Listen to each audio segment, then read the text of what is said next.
The grand chamber of the Galactic Council stretched across 3 kilometers of polished obsidian, its vaulted ceiling lost in artificial twilight.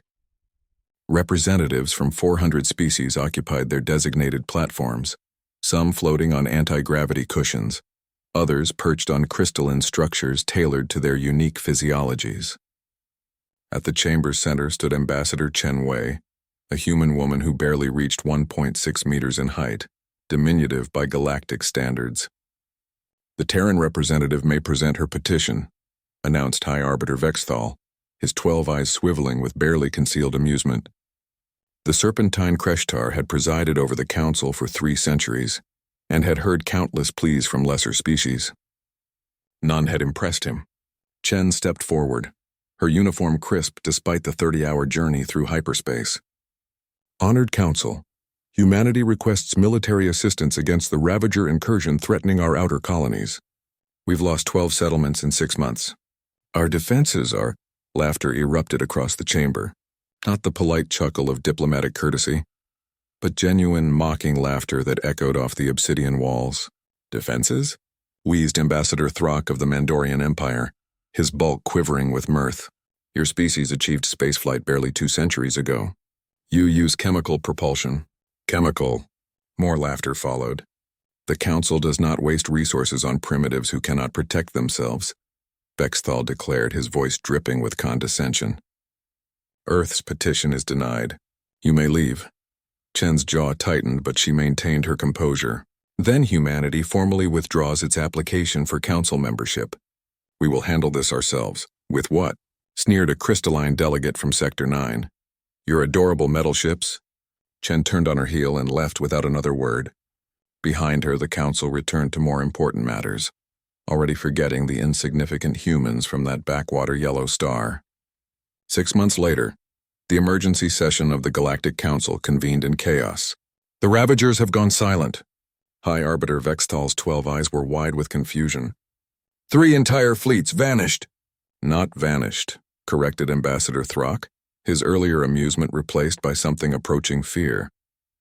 "Destroyed. We've analyzed the debris fields. Every ship was torn apart with extreme prejudice."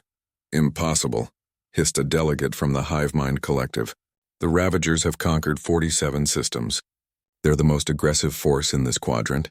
Who could—" The chamber's main display flickered to life, showing a tactical map of the disputed region.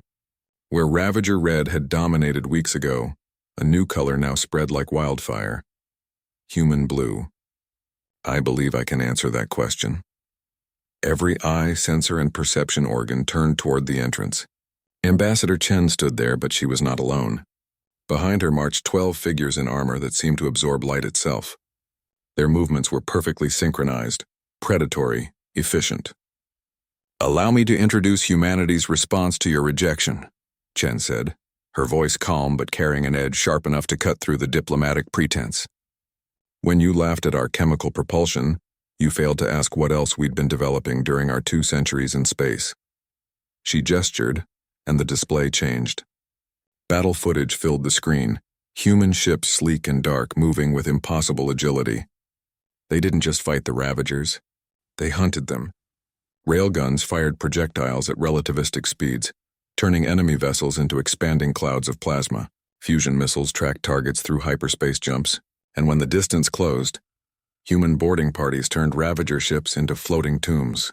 "You see, Honored Council, humans have a unique history. We spent 10,000 years fighting each other before we reached the stars. We perfected warfare on our homeworld long before we built our first starship." Chen's smile was cold. "You thought our technology was primitive. You were measuring the wrong things." The footage continued. Ravager command ships, the supposedly impenetrable fortress-class vessels that had humbled Council fleets, were torn apart by human weapons. Boarding parties fought with a ferocity that made even the battle-hardened Mandorians flinch. "The Ravagers are a hive mind operating on instinct and overwhelming force," Chen explained. "But humans, we're creative, unpredictable. We learned tactical thinking fighting wars across 7 continents, through thousands of cultures, across millions of engagements. Every human military commander studies Sun Tzu, Clausewitz, Rommel, and hundreds of others. We don't just fight, we outthink our enemies. High Arbiter Vexthal's voice cracked. You've eliminated the Ravager threat? We've neutralized 3 fleets, fortified the border systems, and established early warning networks. The Ravagers won't be troubling this sector again. Chen paused, letting the implications sink in.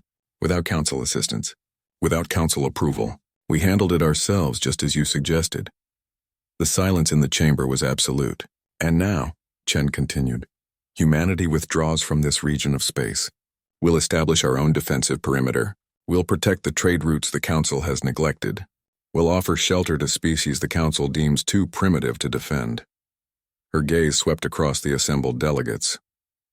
We'll do what you refuse to do, protect those who need protection.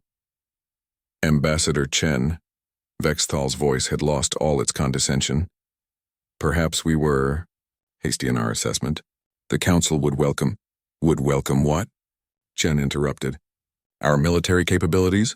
Our strategic expertise? The same things you mocked 6 months ago? She shook her head. Humanity isn't interested in joining a council that measures worth by the age of a species, rather than the content of their character. She turned to leave, her armored escort moving with her like shadows. Wait, the cry came from Ambassador Throck. What if the council sought a mutual defense pact? Equal partners, not supplicants. Chen paused at the threshold. Equal partners? An interesting concept. She looked back over her shoulder. Humanity will consider it. But understand this, we don't need you. We've proven that. The question is, do you need us? As the humans departed, the Grand Chamber erupted in frantic discussion. For the first time in its 1,000-year history, the Galactic Council had encountered a species that didn't seek their approval. And in doing so, humanity had earned something far more valuable. Their respect. 3 months later, the Galactic Mutual Defense Treaty was signed with humanity as a founding member. The Council had learned a costly lesson. Never judge a species by when they reach the stars, but by what they did once they got there. And humanity? They had proven the oldest human maxim once again. Don't mistake kindness for weakness.